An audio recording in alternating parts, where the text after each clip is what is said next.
everyone. So today I, Swati Verma, Assistant Professor at Calcutta University, School of Medical and Allied Sciences, shall be discussing with you about the instrumental methods of analysis.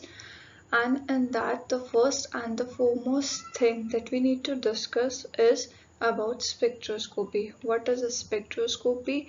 How the technique of spectroscopy works, and what are the various application of spectroscopic analysis. So moving forward, let us first discuss about the history of spectroscopy techniques. So if we talk about the little bit history, then before the beginning of the 20th century, most of our quantitative chemical analysis techniques were used gravimetry and titrimetry as the analytical methods. As we all know that we are using various analytical techniques to analyze our sample, the constituents of our sample, and in analytical method, we perform two types of analysis, qualitative as well as quantitative analysis. In qualitative analysis, we check the quality of the compound, that is, the groups present in the compound, the purity of the compound, whereas in case of quantitative chemical analysis, if we talk in terms of a spectroscopy, then we check about the number of groups present in that particular chemical compound, that how many alkyl groups it contains, how many halogens atom it contains. So we talk about the quantitative chemical analysis, and to perform the quantitative chemical analysis, the techniques that we used are the gravimetry and titrimetry. In titrimetry, we all know that we perform the titrations. The results which we obtained by using the gravimetry or titrimetric methods were quite relevant, but the analysis by these particular methods was limited for the major and minor analytes only. That is, the techniques, both these techniques, the results that we are getting by using these particular techniques are quite relevant, but we can use these particular techniques if we are having the major and minor analytes only. That is, we cannot perform the analysis at the trace level. So there occurs a need to develop certain methods so that we can extend our quantitative analysis, so that we can include the trace level analytes, like we can perform the analysis at the microgram or nanogram level. So at the end of the 19th century, our spectroscopy was limited to the absorption, emission and scattering of UV visible and infrared radiation. So in spectroscopy, we have different types of electromagnetic radiations, and the absorption, emission and scattering of that particular electromagnetic radiation is the basis of our spectroscopic analysis.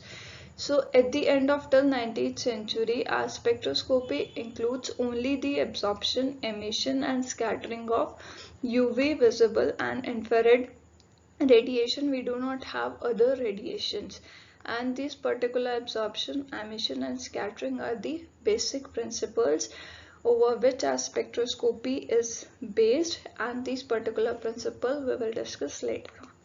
So during the 20th century, spectroscopy has extended to include our other forms of electromagnetic radiations also, like gamma rays, X-rays and the microwaves, etc. Moving forward, we will talk about now what is spectroscopy. So basically, spectroscopy is the interaction between your electromagnetic radiation and the matter. So in case of spectroscopy, what will happen? Our incoming electromagnetic radiation will interact with our matter, and when our electromagnetic radiation interact with the matter, either the absorption, emission and scattering of radiation will occur by the sample. So we have a sample. Over that particular sample, whenever our electromagnetic radiation will fall, we have different types of electromagnetic radiation. So whenever our electromagnetic radiation interact with our sample, then there may occur the absorption of the electromagnetic radiation, emission of the electromagnetic radiation, or the scattering of the radiation by the sample. and this particular absorption, emission or scattering of radiation by the sample is used to quantitative or qualitatively study the matter or a physical process. So our whole spectroscopic techniques is based upon the type of electromagnetic radiation that we are using, the type of the matter that we have, and the absorption, emission or scattering of radiation. So on the basis of matter, we can have atomic spectroscopy, ionic spectroscopy, or your molecular spectroscopy. Later on, we will discuss what is electromagnetic radiation and what are different types of our spectroscopic techniques based on these particular three principles. So the spectral methods of analysis will use measurement of the amount of the electromagnetic radiation which is either absorbed, emitted or scattered by our sample so that we can perform an assay. So first we will discuss about electromagnetic radiation, that is what is electromagnetic radiation. So the electromagnetic radiation is a form of energy. Electromagnetic radiation possesses the properties of both waves and discrete particles which are termed as photons. So we have already studied in our previous classes. In 11th class you must have studied that electromagnetic radiation is having both the properties of waves and discrete particles. So it will behave like wave as well as particles, and these particular particles are termed as photons. The electric and magnetic fields of the electromagnetic wave will oscillate along the directions perpendicular to the direction of propagation of wave. So here is your diagram through which we can understand that the electric and magnetic fields of electromagnetic wave. So this is your wave and this is the direction of propagation of wave. Here you can see that we have two colors of wave. One is your blue color and the other one is represented by your red color. So the red color represents your magnetic field of the wave and the blue color represents your electric field of the wave, and this is the direction of propagation of wave. So here you can see that the electric field as well as the magnetic field are propagating perpendicular to the direction of propagation of wave. Next are your types of electromagnetic radiation, that on the basis of this we can categorize also our spectroscopic techniques. So we have different types of electromagnetic radiation. So the type of electromagnetic radiation I have written in the column first, and in the second one we have your different wavelength ranges of each and every electromagnetic radiation. So the first one we are having is the gamma rays. So the gamma rays are having a wavelength range less than 0.001 nanometer. Moving forward, we have X-rays. X-rays have the wavelength range from 0.001 to 100 nanometer. Then comes to a UV visible radiation. So your UV visible radiation comprises of UV region and the visible region. Your UV region has the wavelength range from 200 to 400 nanometer, and your visible region has the wavelength range from 400 to 800 nanometer. After that we have IR radiation. So in IR radiation we have three particular types of IR radiation. We have near infrared radiation, mid infrared radiation and far infrared radiation. The full form for IR is infrared radiation. So the near IR region starts from 0.8 to 2.5 micrometer. Here we have the wavelength region in micrometer, not in nanometer. Next we have mid IR region. So mid IR region starts from 2.5 micrometer and ends to 15 micrometer. Then we have far IR region. So far IR region starts from 15 micrometer to 200 micrometer. Next we have microwaves. So microwaves have the wavelength region from 0.01 to 1 meter. Next we have radio waves. So radio waves has the region from 1 to 10 to the power 7 meter. Here you can see a simple thing that as we are moving from gamma rays to radio waves, our wavelength region is increasing. Here we are having the wavelength region in nanometer, then we have in micrometer and then meter. So from here we can say that as we move towards are radio waves, then the wavelength region will increases. Now, here I have written all your electromagnetic radiations like gamma rays, X-rays, UV rays, visible, infrared, microwaves and radio waves. And here's a correlation between your different terms that you have must studied in your earlier classes like energy, wavelength, frequency and wave number. So if you move from gamma radiation to radio waves, we are moving towards higher wavelength. Here I have just proved that as you move from gamma radiations to radio waves, our wavelength increases. Next, as the wavelength increases, your energy decreases as we are having an inverse correlation between your wavelength and energy. So we are moving towards lower energy, higher wavelength, lower frequency and lower wave number. Just opposite if you move from radio waves to gamma radiation. We are moving towards higher energy, shorter wavelength, higher frequency and your higher wave number. So just remember, when you move from gamma radiations to radio waves, you are moving towards lower energy radiation, higher wavelength, lower frequency, lower wave number. That is, your radio waves are less energetic in comparison to your gamma radiations.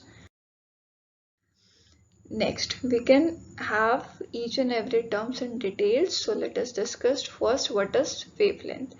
So wavelength is defined as the distance between two consecutive parts of the wave, that is two crests or two troughs whose vibration are in phase. So the first thing, from here to here is your one wave. So this is your wave. So wavelength is the distance between two consecutive parts of the wave.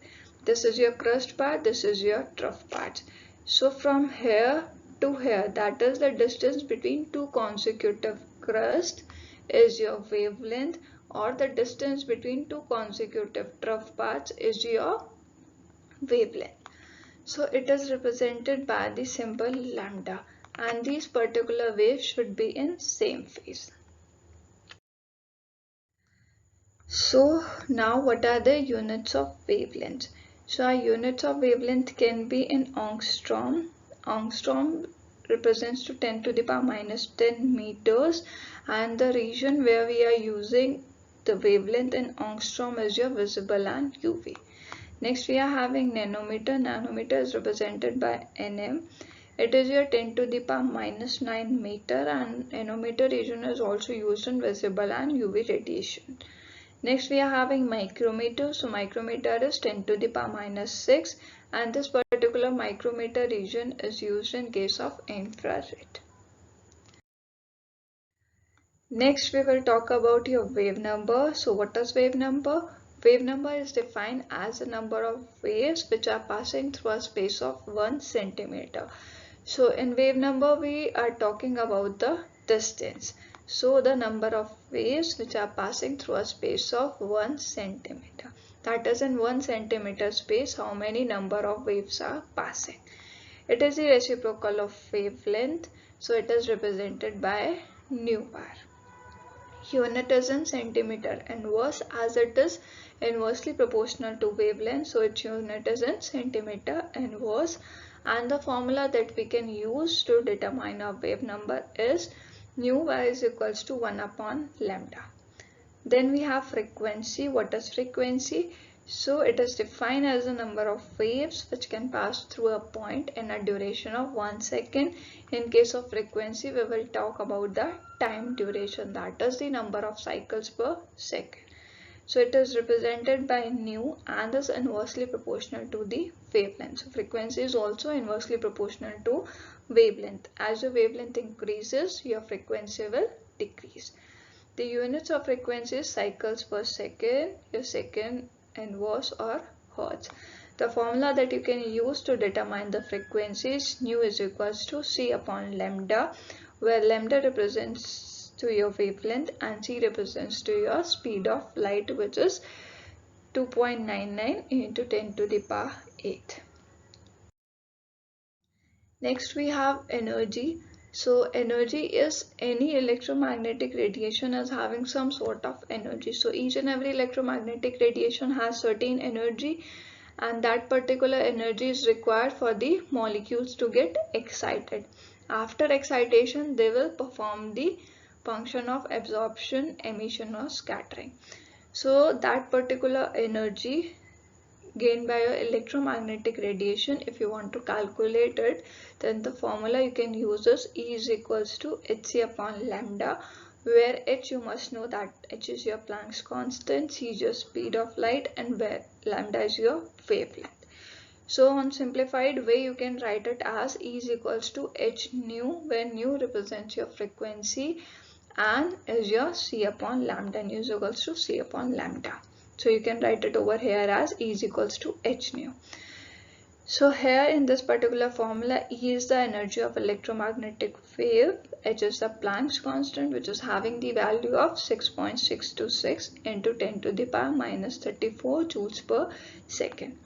C is the speed of light, having the value of 2.998 into 10 to the power 10 centimeter per second. So this was all about the general of spectroscopy. These are certain references that you can refer